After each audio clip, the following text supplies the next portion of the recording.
नमस्कार, मैं हूं चंदन सिंह देवड़ा और वागड़ वार्ता में आपका स्वागत है। सबसे पहले नजर डालते हैं वागड़ क्षेत्र की तमाम बड़ी खबरों पर नजर। पत्नी की हत्या मामले में फरार चल रहे आरोपी को पुलिस ने किया गिरफ्तार। सिर में लठ मारकर की थी हत्या, सबूत छिपाने के भी किए थे पूरे प्रयास। 13 जून को बांसवाड़ा में मुख्यमंत्री भजन लाल शर्मा देंगे राजस्थान में आवास की बड़ी सौगात। पीएम आवास योजना के तहत 2.25 लाख लाभार्थियों के खाते में जाएंगे 400 करोड़ रुपए। और घाटोल उपचुनाव में कांग्रेस का परचम, अर्चना बनी उप प्रधान। डूंगरपुर जिले के रामसागड़ा थाना क्षेत्र के गंगेश्वर महादेव मंदिर परिसर स्थित साईं मंदिर और हनुमान मंदिर में बीती रात चोरों ने वारदात करते हुए यहां पर ताले तोड़कर दान पेटी से भेंट राशि चुरा ली। घटना का पता बुधवार सुबह उस समय चला जब पुजारी मंदिर में पूजा करने के लिए पहुंचा तो ताले टूटे हुए मिले। पुजारी ने इस मामले में ग्रामीणों को सूचना दी, जिस पर पुलिस को सूचना भेजी गई। पुलिस मौके पर पहुंची। ग्रामीणों का कहना है कि चोरों ने आस्था के केंद्रों को भी नहीं छोड़ा है। लगातार यहाँ पर चोरी की वारदातें हो रही है और चोर खुलेआम घूमते हैं। पुजारी और स्थानीय ग्रामीणों का कहना है कि पुलिस मंदिर में लगे सीसीटीवी कैमरों को देखे, इसके अलावा भी आसपास के सीसीटीवी कैमरे खंगाले ताकि चोरों को पकड़ा जा सके।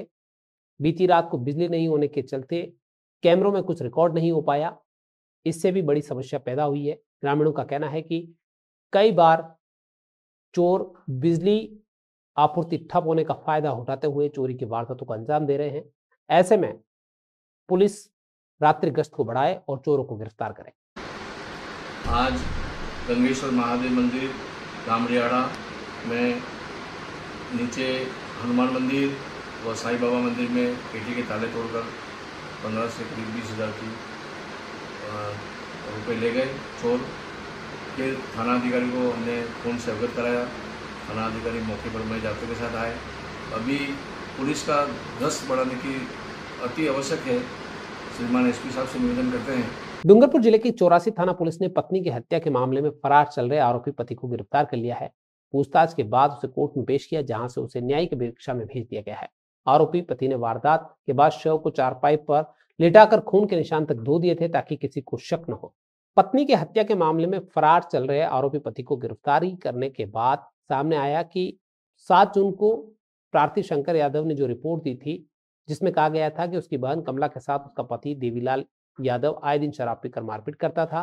6 जून की रात करीब 9 बजे देवीलाल ने नशे में धुत होकर कमला से फिर झगड़ा किया और लोहे की छड़ से उसके सिर पर वार कर उसकी हत्या कर दी और उसके बाद पत्नी के खून से सने कपड़े धोए, बल्कि आंगन में फैले खून को भी पानी से साफ कर दिया ताकि घटना छिपाई जा सके। प्रकरण की गंभीरता को देखते हुए डूंगरपुर जिला पुलिस अधीक्षक ने स्पेशल टीम का गठन किया और आरोपी की तलाश शुरू की। मुखबिर की सूचना पर देवीलाल को डिटेन कर उसे पूछताछ की तो उसने गुनाह कबूल कर लिया।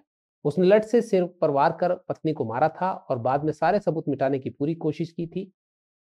पूछताछ के बाद आरोपी को कोर्ट ने न्यायिक परीक्षा में भेज दिया है।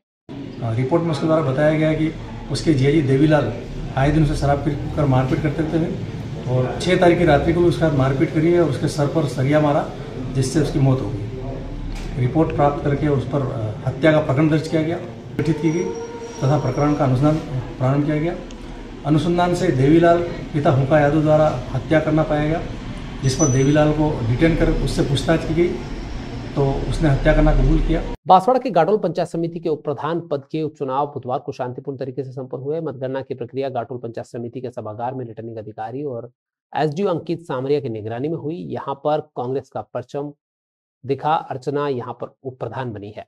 इस उपचुनाव में कांग्रेस को बड़ी सफलता हाथ लगी, जहां कांग्रेस प्रत्याशी अर्चना ने शानदार जीत दर्ज करते हुए भाजपा और निर्दलीय प्रत्याशियों को पीछे छोड़ दिया। अर्चना को कुल 16 मत प्राप्त हुए, जबकि भाजपा की कीर्तिश भोई को केवल 7 ही वोट मिले।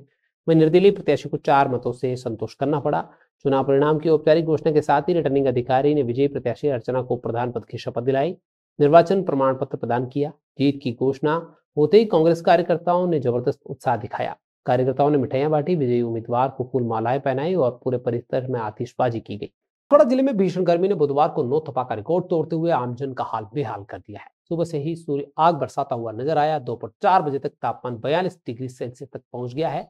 मौसम विभाग की माने तो जैसे जैसे दिन चढ़ रहा है, गर्मी और लू के थपेड़े कहर बरपा रहे हैं। तेज गर्म हवाओं के चलते सड़कों पर बांसवाड़ा में सन्नाटा पसरा रहा। बाजारों और सार्वजनिक स्थलों पर भी इक्का दुक्का लोग ही नजर आए। गर्मी का आलम यह रहा कि कई इलाकों में दोपहर के समय दुकानों के शटर तक बंद मिले।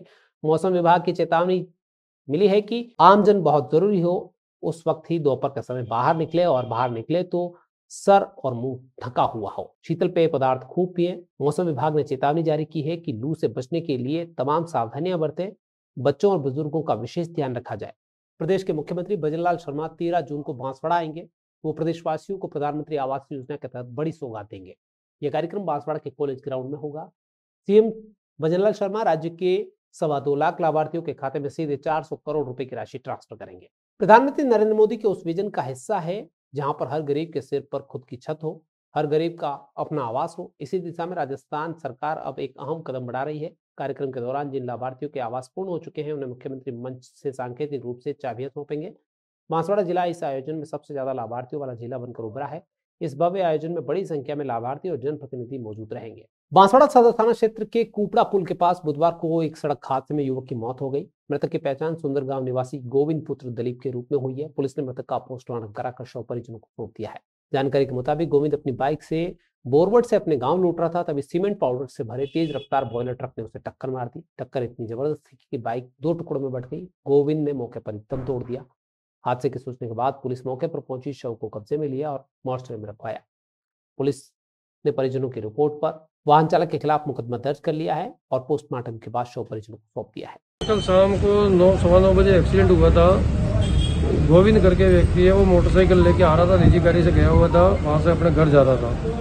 सामने से कोई अज्ञात वाहन ने उसको टक्कर मार दी, जिससे उसको हॉस्पिटल लेके आए। उपचार के दौरान उसकी मृत्यु हो चुकी। डूंगरपुर में ज्येष्ठ पूर्णिमा के अवसर पर बुधवार को वन विभाग की ओर से जिले भर में वन्य जीव गणना शुरू कर दी गई है। इस बार जिले के 9 वन खंडों के अंतर्गत 40 चिन्हित वाटरफॉल्स पर वन्य जीवों की निगरानी की जा रही है। इसके लिए 110 वन कर्मियों की तैनाती की गई है। बुधवार सुबह 8 बजे से लेकर गुरुवार सुबह 8 बजे तक मचान पर बैठकर 24 घंटे तक ये गणना होगी। वन संरक्षक डीएफओ रंगास्वामी ने बताया कि इस बार गणना में 1 माह की देरी हुई है, लेकिन विभाग ने पूरी तैयारी के साथ कार्य शुरू किया। गणना के लिए सभी वाटरफॉल्स पर मचान लगाए गए, जहां वनकर्मी निगरानी कर रहे हैं। कोई भी वन्य जीव जैसे तेंदुआ, नीलगाय, जंगली सुअर, मोर या अन्य जानवर जब पानी पीने के लिए वाटर होल पर आता है तो उसकी जानकारी रजिस्टर में दर्ज की जाती है। वनकर्मी रात में दूधिया चांदनी रोशनी और विशेष यंत्रों के सहारे वन्य जीवों की गतिविधियों पर नजर रखेंगे। चलते चलते फिर नजर डालें तब तक की टॉप लाइन्स। पत्नी की हत्या मामले में फरार चल रहे आरोपी को पुलिस ने किया गिरफ्तार। सिर में लठ मारकर की थी हत्या, सबूत छिपाने के किए थे पूरे प्रयास। 13 जून को बांसवाड़ा में मुख्यमंत्री भजनलाल शर्मा देंगे राजस्थान में आवास की बड़ी सौगात। पीएम आवास योजना के तहत 2.25 लाख लाभार्थियों के खाते में जाएंगे 400 करोड़ रुपए। और घाटोल उपचुनाव में कांग्रेस का परचम, अर्चना बनी उप प्रधान। तो ये थी बागड़ क्षेत्र की तमाम बड़ी खबरें। अगले बुलेटिन में फिर मिलेंगे, तब तक मुझे दीजिए इजाजत। नमस्कार।